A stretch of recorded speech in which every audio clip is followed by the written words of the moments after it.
what had happened back the first part of the trip has now just come back to haunt us big time because it created damage to the engine that we just didn't see.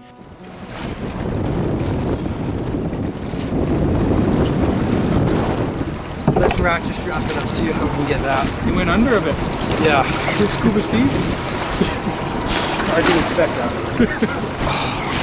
How much danger we got that that's going to fall right off? A couple more big impacts like that. It's going to fall off? Not fall off, break off. Break off? Break off. We had some slings aboard, we had some ropes aboard. We've got to tie this engine back onto the transom because if it falls off, it's going to take all the other engines with it. Are you ready? Yes. Firing. Forward gear.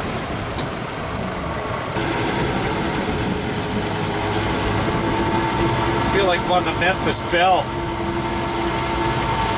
Pretty shot up. We got one engine shot out pretty bad.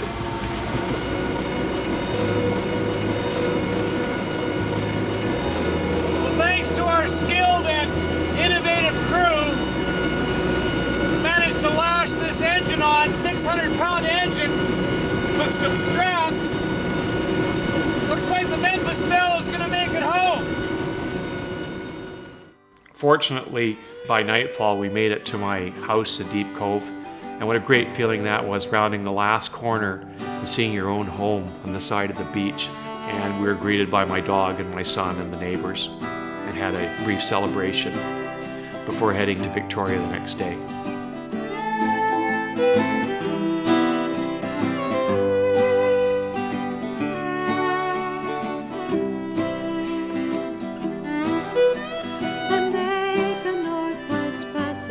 Learning about the culture of Canada,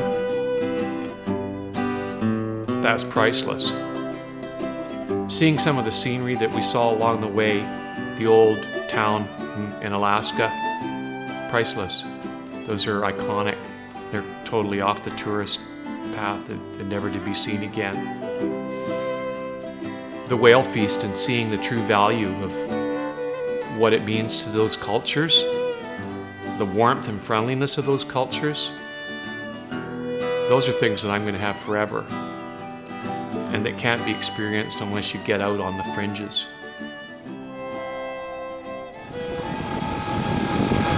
Calm seas today, sunny weather, we know where we're going, we've only got about 7 miles to go.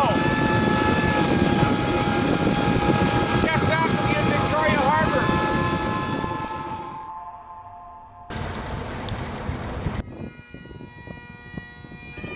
What a feeling coming around the last point into Victoria. I mean, but the trip was over now.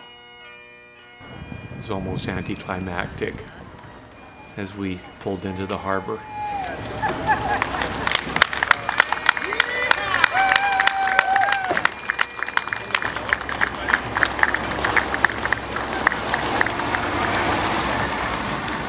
A Sydney man has just completed a daring adventure through the Northwest Passage on an 11-meter Zodiac. The calm waters of Victoria's inner harbor are a stark contrast compared to where this 11-meter Zodiac has come from. It was really, in some ways, just a small achievement by somebody pretty ordinary, I think. Firstly, to my friends that helped me out with this trip, I couldn't have done it alone. And Cody on the Baffin leg, Scott here on the Paulatuck through to Victoria leg, was probably the most dangerous part. Milton here for keeping our engines, our Mercury engines going, even though we're hanging on by threads there. One engine, so as you can see, is just hanging on. Thanks, Milton, for keeping us together the last part of the trip. And Zodiac, all the people at Professional Components, all my friends back home that put up with weird and wonderful requests at all hours to get us fuel and find our way. And actually probably take some time to thank whatever higher powers are out there, because they were sure working for us from time to time. It was there was some very, very bleak moments, and this is a sharp contrast And just thanks to everybody. Cheers. Congratulations.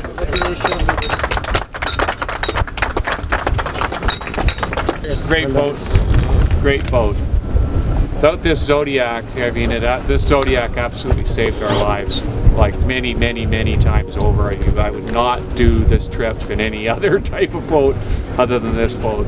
Well, I can tell you, we are so proud of what you have done, and you guys and the team from Bear Grylls. It's just an amazing story, and I know the boat is a good boat. What you have done with the Shockwave seating is fantastic. But the boat needs also a good driver, a good pilot, a good chief. So, congratulations to you. You made history, David. Sure. We are so proud of you. It's nice to be home. Cheers. The Shockwave Zodiac Hurricane was designed for interdictions at sea and anti-terrorism. We built the vessel in conjunction with Zodiac, and we also built the Shockwave console, which is a shock mitigating system to cushion the shocks and the G-loads of going at great speeds through big seas. It's up to 40-foot seas we saw at times falling off of waves. We really needed to see how it was going to work in real-time conditions, and so we wanted to make sure that before we sent it out to the military that it had a full seal of approval, and it's certainly done that. After that, in my business and my personal life, it's definitely been an asset. I definitely have come out of it a better person. I don't think that you could come off of something like that in a deficit as far as what it's done for you. So, in the end, it was all very worthwhile.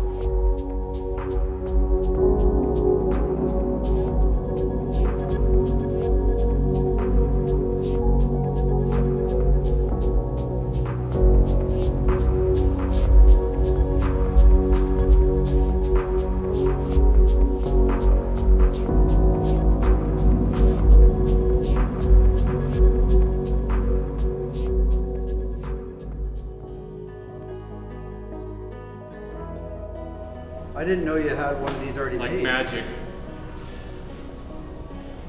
I heard you're gonna make one. Ta-da!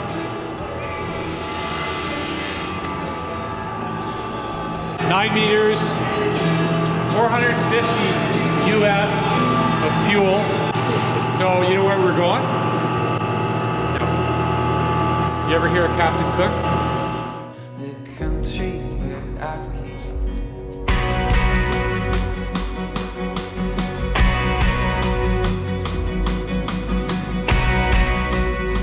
You can test these things in the shop, and you can theorize, and you can engineer, but until you get them out on the water, you really don't know how they're going to work. And we pride ourselves by doing that, and we're still doing it. You know, we're actually getting out there and putting this stuff through its paces. So it's a very important part of our product development. This put our product knowledge through the roof. You know, we knew things that other people didn't know. We would experience things other people hadn't done before. It lets me advertise this product with pride.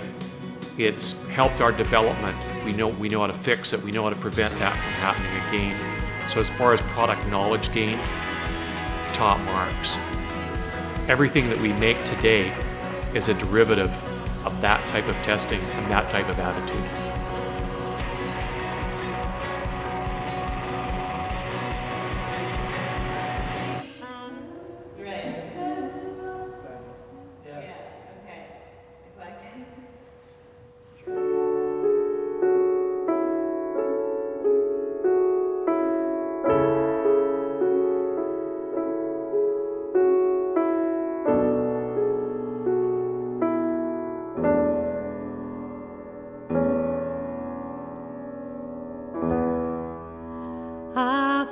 Just one time I would take the Northwest Passage to find the hand of Franklin reaching for the Beaufort Sea, tracing one warm line through a land so wide and savage, sea.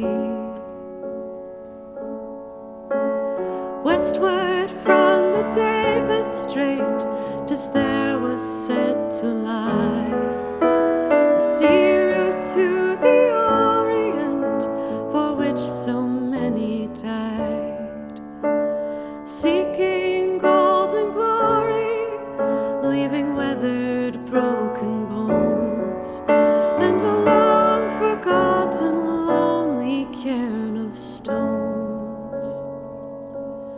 Ah, for just one time I would take the Northwest Passage to find the hand of Franklin reaching for the Beaufort Sea, tracing one warm line through a land so wide and savage, and make a Northwest Passage to the sea. 3 centuries thereafter, I take passage overland in the footsteps of brave Kelsey, where a sea of flowers began, watching cities rise before me and behind me sink again. This tardiest explorer driving hard across the plains. Ah, for just one time I would take a Northwest Passage to find the hand of Franklin reaching for the Beaufort Sea, tracing one warm line through a land so wide and savage, and make a Northwest Passage to the sea. And through the night, behind the wheel, the mileage clicking west, I think upon Mackenzie, David Thompson, and the rest, who carved the mountain ramparts and did show a path for me to race the roaring Fraser to the sea. Ah, for just one time I would take the Northwest Passage to find the hand of Franklin reaching for the Beaufort Sea, tracing one warm line through a land so wide and savage, and make a Northwest Passage to the sea. How then am I so different from the first men through this way? Like them I left a settled life, I threw it all away to seek a Northwest Passage at the call of many men, to find there but the road back home again. Ah, for just one time I would take the Northwest Passage to find the hand of Franklin reaching for the Beaufort Sea, tracing one